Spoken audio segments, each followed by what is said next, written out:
आज इस ईवान की इब्तिदा हुकूमत और अपोजिशन बेंचों के अच्छे अल्फाज से नहीं हुई कि अपनी ज़बान पे और अपने गुस्से पे काबू करना चाहिए। नफरत बड़ी है। इस हाउस को हमेशा एक अपनी जिम्मेदारी निभाना होगी। जी, बैरिस्टर गौहर साहब। Thank you. बिस्मिल्लाहिर्रहमानिर्रहीम। थैंक यू जनाब स्पीकर। मैं बड़ा मुख्तसर करूँगा। बताया गया मुझे कि हम शायद हमारा टाइम का ऑलमोस्ट कंप्लीट है।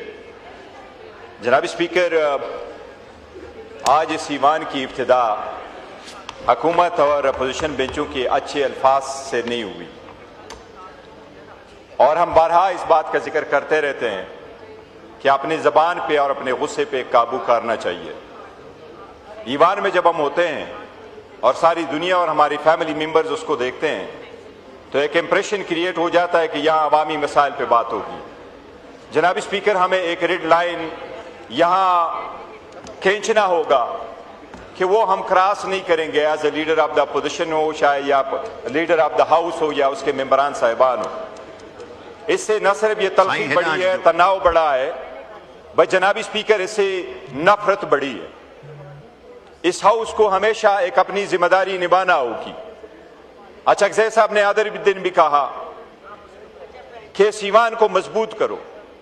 मैं इस बात का बरमला एतराफ़ करूंगा कि आज तो हुकूमत के साथ हाथ मिलाना एक घाटे का सौदा है, लेकिन हमने ये फैसला किया हुआ, अचकज़ई साहब ने ऐलान किया है कि इस ईवान की मजबूती के लिए, जमहूरियत के लिए, अवाम के बुनियादी हकूक के तहफ़्फ़ुज़ के लिए, आज़ाद अदलिया के लिए हम ताउन करेंगे और अनकंडीशनल ताउन करेंगे। जनाब स्पीकर, हम वज़ीर आज़म की स्टेटमेंट का वेलकम करते हैं, लेकिन बड़ा अरसा से ये मैटर पेंडिंग है। आज मुज़ाकिरात है, आज बात हो रही है, कल हो रही है, इसमें देर किस बात की है? हमारे मुतालिबात तो बड़े सिंपल है। हमने कभी जाती एजेंडा तो पुट किया नहीं है। हमने तो फकत इतना कहा है कि आईन और कानून के मुताबिक हमारे जो हक है वो हमें दे। हमने अपनी लीडर तक एक्सेस मांगा है, वो डॉक्टर तक रिहाई मांगी है, उसका इलाज मांगा है, उसकी बीवी तक एक्सेस मांगा है। जनाब स्पीकर, इसकी अगर आपने इब्तिदा करनी है तो मैं ये भी कहूंगा, आपने हमारे एक नुमाइंदे इकबाल अफरीदी को यहां से सस्पेंड करके भेजा और वो पार्टिसिपेट नहीं कर रहा है। मैं आपसे रिक्वेस्ट करूंगा एज ए गुडविल जस्टर उसको बाकी पीरियड में आने दे। जनाब स्पीकर, ये मैं आपको तवज्जो मबजूल करा रहा हूं। जनाब स्पीकर, मैं ये अर्ज कर रहा था कि इकबाल अफरीदी साहब को आपने सस्पेंड करके यहां से भेजा है, फिर आपने रवैया रिस्पेक्टफुल तरीके से नहीं किया कि निकल जाए वरना मैं निकलवा दूंगा। जनाब स्पीकर, निकलवाने के तरीके सबको आते हैं, निकलवाने का तरीका अब हमेशा के लिए खत्म होना चाहिए। जनाब स्पीकर, मैं रिक्वेस्ट करूंगा कि बाकी मानदा पीरियड के लिए उसको आने दें ताकि वो अपना रोल प्ले कर सके, अपने अवाम का अपना पॉइंट ऑफ व्यू यहाँ बता सके। उसका इलाका खैबर बहुत ज्यादा इफेक्ट हुआ है, ट्राइबल ज्यादा इफेक्ट हुए हैं। जनाब स्पीकर, मैं जिनसे तवक्को नहीं कर रहा था कि वो ये बात करेंगे राना तनवीर साहब से, क्योंकि कोई कहता है वो फरिश्ते भी बुरा लिखते रहे जिन्हें कंधों पे बिठाए रखा। वो फरिश्ते भी बुरा लिखते रहे जिन्हें कंधों पे बिठाए रखा। हमारी तवक्को थी कि राना तनवीर साहब का अप्रोच बिल्कुल डिफरेंट होगा। उन्होंने अपनी तकरीर में तो रिमोर्स शो नहीं किया, लेकिन हमारे तरफ आए और हमारे शेर मुल्तान से उन्होंने माजरत की है और आतिफ खान साहब से की है। हम उसको एक्सेप्ट करते हैं जनाब स्पीकर, गुडविल जस्टर हम पेश करते हैं, हम रिस्पेक्ट करते हैं। लेकिन एक बात बरमला में जरूर कहूंगा, शेखपुरा खान साहब का इमरान खान का है। इमरान खान शेखपुरा में किसी का मुकाबला नहीं करेंगे। हमारा विलेज कौंसल आप सब के लिए काफी है, कोई भी जगह प्लेस करो। हमारा विलेज कौंसल मुकाबले में आ गया, अगर आप जीत गए हम चले जाएंगे। जनाब स्पीकर, दो तीन चीजें ऐसी है कि जिस तरह एमओयू साइन होने जा रहे जुमे वाले दिन अमेरिका और ईरान के दौरान, और अल्हम्दुलिल्लाह पाकिस्तान ने अच्छा रोल प्ले किया है, हम उस रोल को सराहते हैं कि पाकिस्तान को एक मौका मिला मिडल ईस्ट के पीस लाने में अपना रोल अदा करे और शायद ये आगे स्टेप बन करके आजाद फलस्तीन की एक बुनियाद भी बन जाए। लेकिन जनाब स्पीकर, गर्व की मैं अपनी लड़ाई हो तो कभी आप इंटरनेशनल लेवल पे अपना रोल अदा नहीं कर सके। ये वक्त है कि हम MOU ना साइन करें सिर्फ बाकी दुनिया के साथ, बल्कि आपस में इन मुल्क के लिए, जमहूरियत के लिए, अपने हकूक के लिए हम एक मेमोरेंडम ऑफ कमिटमेंट साइन करें। जनाब स्पीकर, इस वक्त बात हो रही है बजट पे। मैं ये कहूंगा ये वक्त है कि हम वो मेमोरेंडम ऑफ कमिटमेंट साइन करें कि ये हमारे वो डेडलाइंस होंगे अवाम और अवाम के नुमाइंदों के दरमियान। Order in the house. जो मेंबरान इधर खड़े हुए हैं वो काइंडली लॉबीज में चले जाएं। ये इधर ये ऑनरेबल मेंबरान से गुजारिश है, लॉबीज में चले जाएं, ये इधर मुनासिब नहीं है। जी जनाब स्पीकर, 3 चीजों का मैं जिक्र करता हूं। ये मेमोरेंडम ऑफ कमिटमेंट जनाब स्पीकर इस वक्त की जरूरत है। हमें मेमोरेंडम ऑफ कमिटमेंट साइन करना होगा अगर हमने ये ईवान मजबूत करना है, जमहूरियत को दबाम बख्शना है, अदलिया को आजाद करना है और अवाम को बुनियादी हकूक देना है। जनाब स्पीकर, इस वक्त अवाम हमसे ये शिकवा नहीं कर रही कि उसमें गुर्बत बहुत है, लेकिन जनाब स्पीकर इस बात पे जरूर वो शिकवा कर रही है कि इसमें अमीर और गरीब में तफावत बहुत बढ़ गया है। वो अवाम इस बात पे शिकवा कर रही है।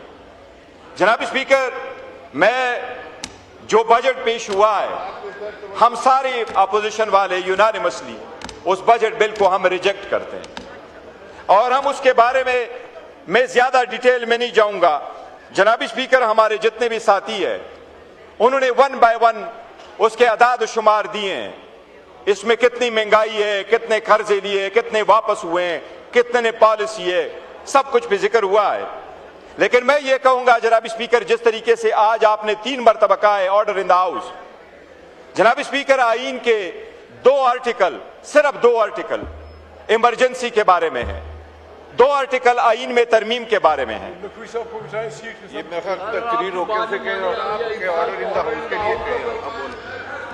जी, ऑनरेबल मेंबरान से गुजारिश है कि यहां जलसा ना लगाएं प्लीज। मैं इजलास रोक लेता हूं जब तक आप अपनी मीटिंग खत्म कर लें।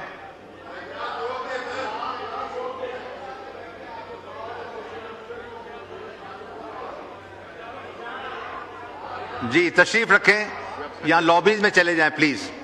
ये सेंटर वाले इसको भी बोलेंगे जो जी, चीफ व्हिप साहब, चीफ व्हिप साहब अब काइंडली लॉबीज में चले जाएं या तशरीफ रखें।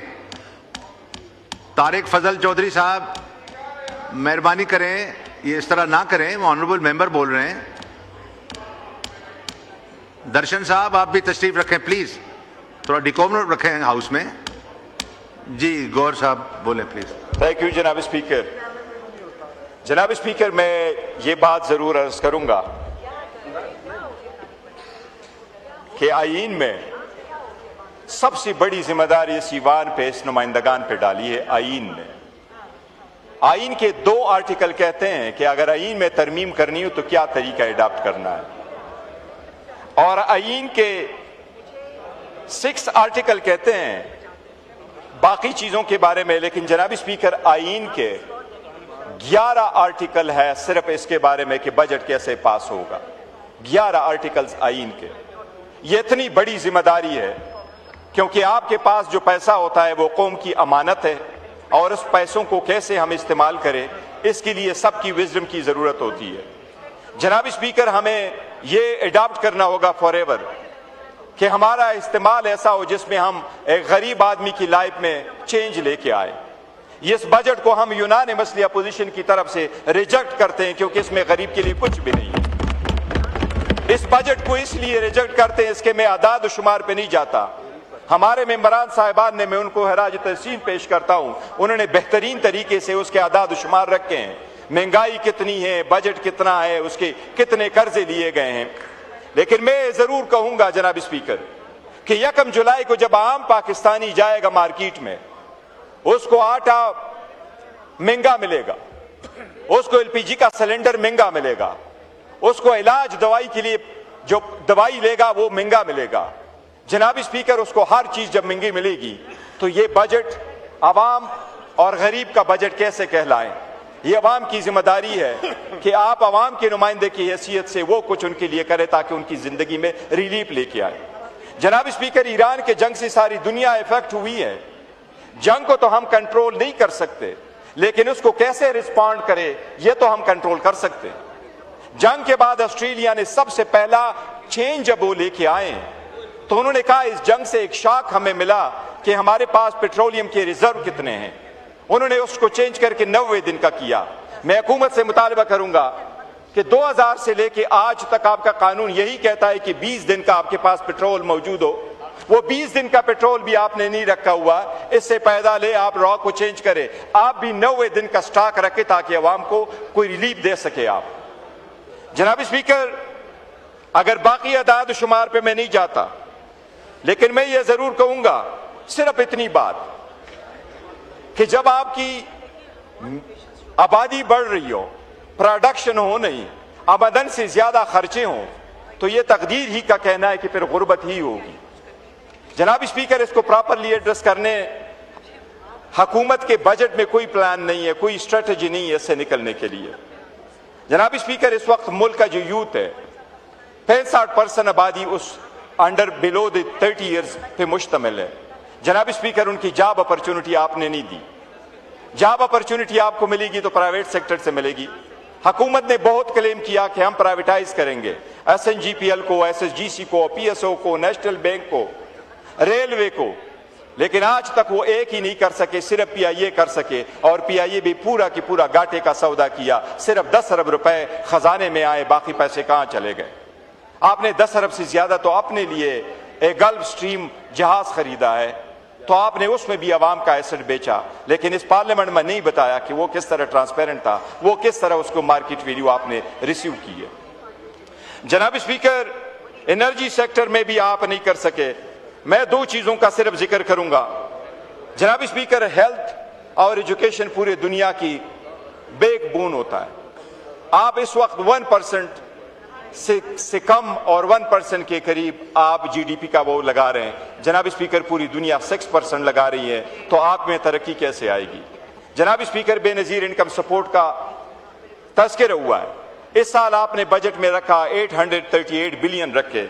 जनाब स्पीकर, बेनजीर इनकम सपोर्ट पे 100 पार आपने 5300 अरब रुपए लगाए। ये जब आप एलोकेशन करोगे, गुज़श्ता सालों में 5300 अरब रुपए लगाए आपने, लेकिन गुर्बत की शरह मजीद नीचे होती जा रही है। आज का रिपोर्ट यही है कि 80% से बिलो पॉवर्टी लाइन जिंदगी गुजार रहे हैं। जनाब स्पीकर, अगर आप उसकी थ्रू चेंज नहीं लेके आ सके तो आपको रिफॉर्म की अशद जरूरत है। मैं बजट पे जनाब स्पीकर जो बिल पेश हुआ है उसके 3 चीजें आईनी कानूनी है, मैं उसकी तरफ तवज्जो मबजूल कराऊंगा। जनाब स्पीकर, आप कस्टम एक्ट में कुछ चीजें लेके आ रहे हैं, मैं उनसे रिपील रिक्वेस्ट करूंगा। हम उसमें तरमीम के लिए दरखास्त भी देंगे, लेकिन यह हुकूमत का फर्ज है कि अगर गैर आईनी प्रोविजन ये डाल रहे हैं तो इनके लॉ मिनिस्ट्री और इनकी मुतालिका मिनिस्ट्री इसको नोट करके उनको खत्म कर दे। जनाब स्पीकर, सबसे पहले मैं करूंगा, कस्टम लॉ में ये लेके आ रहे हैं, एक सेक्शन लेके आ रहे हैं और फ्रीजिंग पावर देने की ड्यूरिंग ट्रायल आपका पूरा एसेट फ्रीज होगा। सेक्शन 185A ये इंट्रोड्यूस कर रहे हैं फॉर द फर्स्ट टाइम। जनाब स्पीकर, ड्यूरिंग ट्रायल किसी का पूरा एसेट फ्रीज करना, आपके बिजनेसेस को लिक्विडिटी का बहुत बड़ा प्रॉब्लम आ जाएगा। इससे लोग ब्लैकमेल होंगे। बराए मेहरबानी अपना ट्रायल स्ट्रक्चर चेंज करें बजाय इसके कि आप उसकी फ्रीजिंग करें। जनाब स्पीकर, आपने कस्टम सेल्स टैक्स में एक नया कॉन्सेप्ट लेके आ रहे हैं, इंडिपेंडेंट स्क्रूटिनी कमेटी आप बना रहे हैं कि वो इंडिपेंडेंट स्क्रूटिनी कमेटी डिसाइड करेगी कि कौन सा केस आप फाइल करेंगे। जनाब स्पीकर, कुछ पावर ऐसे होते हैं लॉ के अंडर, वो आप डिलीगेट नहीं कर सकते। ये पावर आप नहीं डिलीगेट सकते, बराए मेहरबानी इसको यहां से निकाल दें। तीसरी चीज जो बहुत इंपॉर्टेंट है जनाब स्पीकर, फेसलेस ऑडिट सिस्टम ये लेके आ रहे हैं। इनकम टैक्स में भी लेके आ रहे हैं, सेल्स टैक्स में भी लेके आ रहे हैं, कस्टम में लेके आ रहे हैं। लॉ मिनिस्टर साहब भी मौजूद है, इंफॉर्मेशन मिनिस्टर साहब मौजूद है जिसका लॉ का बैकग्राउंड है। कोई भी कानून ऐसा पास नहीं हो सकता जिसमें आपको ऑडिट वाला पर्सन आइडेंटिफाइबल ना हो, क्योंकि ये आपका राइट है कि आप कहे there is a conflict of interest involve है, लेक ऑफ अथॉरिटी इन्वॉल्व है, बायस इन्वॉल्व है। इंडिया ने इस किस्म की कवानीन आए 2016 में, सुप्रीम कोर्ट में चैलेंज हुए, उन्होंने उनको अपहोल्ड कर दिया, लेकिन उन्होंने आइडेंटिफाइबल कर दिया कि कौन आइडेंटिफाइबल होगा। आप फेसलेस ऑडिट नहीं कर सकते। फॉर इंस्टेंस, अगर आप कहते हैं स्पीकर करेगा, तो बावजूद इसे आप नाम नहीं लिख कर रखते, आप कहे चीफ जस्टिस ऑफ पाकिस्तान रखेगा, तो आप इससे उसकी पहचान है, वो पर्सनल डिजिग्नेटा है। जनाब स्पीकर, फेसलेस ऑडिट का कोई कंसेप्ट नहीं है, ये गैर आईनी है। मैं मुतालिबा करूंगा जनाब स्पीकर कि इसको खत्म किया जाए। जनाब स्पीकर, आखिर में मैं 4 चीजों का मगरारूंगा, ये मेरे कंस्टिट्यूएंसी रिलेटेड है, लेकिन वाकया में अर्ज कर रहा हूं जनाब स्पीकर, ये एक बहुत बड़ा दिलसोज वाकया हुआ है। यहाँ इंटीरियर मिनिस्टर साहब बैठे हैं, मैंने रिक्वेस्ट की है उसके साथ पीपल्स पार्टी के नवीद कमर साहब से, और मुझे उम्मीद है इंशाअल्लाह ताला कि वो इसके सिलसिले में कुछ करेंगे और वफाकी हुकूमत भी करेगी। जनाब स्पीकर, बुनेर एक पसमानदा इलाका है। हमारी एक फैमिली रह रही थी कराची में। हमारी एक रिवायत है, जब बच्ची की डेथ हो जाए तो पेरेंट्स उन बच्ची को लेकर के अपने घर लेके आते। उसकी डेथ हो गई है कराची में, वो मैयत शायद सन गवर्नमेंट की तरफ से उनको एम्बुलेंस नहीं मिला, उन्होंने 96,000 रुपए में एम्बुलेंस करके वो आए, लेकिन जब वो मीरपुर खास आए, वो शायद वहां कच्चे के डाकू हैं, लेकिन जब वो मीरपुर खास आए, जनाब स्पीकर, उस मैयत समेत उस फैमिली को लूटा गया, उनसे पैसे लिए गए, उनके जो आइटम्स थे वो लिए गए, उनसे पैसे लिए, उनसे मोबाइल लिए, और सबसे दुख की बात है कि उस मैयत के साथ जो अपना जेवरात थे वो जेवरात भी उन्होंने लिए। ये इंतहाई इंसानियत सोज वाकया हुआ है। जनाब स्पीकर, मैं नवीद कमर साहब के नोटिस में लेके आ चुका हूं। मैं उम्मीद करता हूं कि वो भी इंस्पेक्शन करेंगे और पीपल्स पार्टी वाले इसको करेंगे, और मैंने उनसे रिक्वेस्ट की है कि मेरे बेआब से बिलावल साहब को रिक्वेस्ट करें, उस फैमिली को आप जरूर कंपेंसेट करें। उन्होंने वहां FIR किया है, उनको आप रिकॉर्ड पे लाएं। मैं वफाकी हुकूमत से एक और रिक्वेस्ट करता हूं। जनाब स्पीकर, जब अगस्त में फ्लड आया, बुनेर के 200 से ज्यादा शोहदा हुए, तो वफाकी हुकूमत ने हमें सिर्फ 20 चेक दिए थे। जनाब स्पीकर, 20 चेक के बारे में मैं इतना अर्ज करता हूं कि मेरे पास हमारा बुनेर के यूथ, जो PTI का यूथ है, जहूर खान नाम है उस बच्चे का, बड़ा वाइब्रेंट है, बहुत अच्छा काम करता है आवाम के लिए। उस जहूर खान ने मुझे बेशुनह से उसका ताल्लुक है, उसने मुझे फोन करके बताया है जनाब स्पीकर, उसमें 3 चेक के 20-20 लाख का उस फैमिली के हैं, और वो 60 लाख रुपए के अभी भी पेंडिंग है। मैं वफाकी हुकूमत से रिक्वेस्ट करूंगा, आप अपने चेक बराए मेहरबानी, वो तो अगस्त के पेंडिंग है, आपने 20 चेक दिए 200 के मुकाबले में, अभी भी वो पेंडिंग है, मेहरबानी करके आप हमें वो चेक क्लियर करा करके दे दे। दूसरा जनाब स्पीकर, हमारे साथ वफाकी हुकूमत ने वादा किया था, मैं लगारी साहब बैठे, मैं उनके नोटिस में लेके आ चुका हूं, वो जितना फ्लड में हमारा इंफ्रास्ट्रक्चर तबाह हुआ था, ये क्लाइमेट चेंज में भी आता है। जनाब स्पीकर, वो आज तक हमारा शेयर बुनेर के लिए बिजली के मद में, जो रोडों के मद में है, कम्युनिकेशन वाला है, मैं उनसे अपील करूंगा कि वो हमारा शेयर भी हमें वो जनाब आप वो भी अनायत फरमा दे। दूसरी जनाब स्पीकर, मैं रिमाइंड कराता हूं, मेरे साथ वादा तो किया है एहसन इकबाल साहब ने कि 1 निक में हमारी बुनेर एक्सप्रेसवे पेंडिंग है, उसके लिए वो कह रहा था कि मैं एक्सपेडाइट करूंगा, पर मैं उनसे रिक्वेस्ट करूंगा कि नेक्स्ट प्रोजेक्ट में हमारा जरूर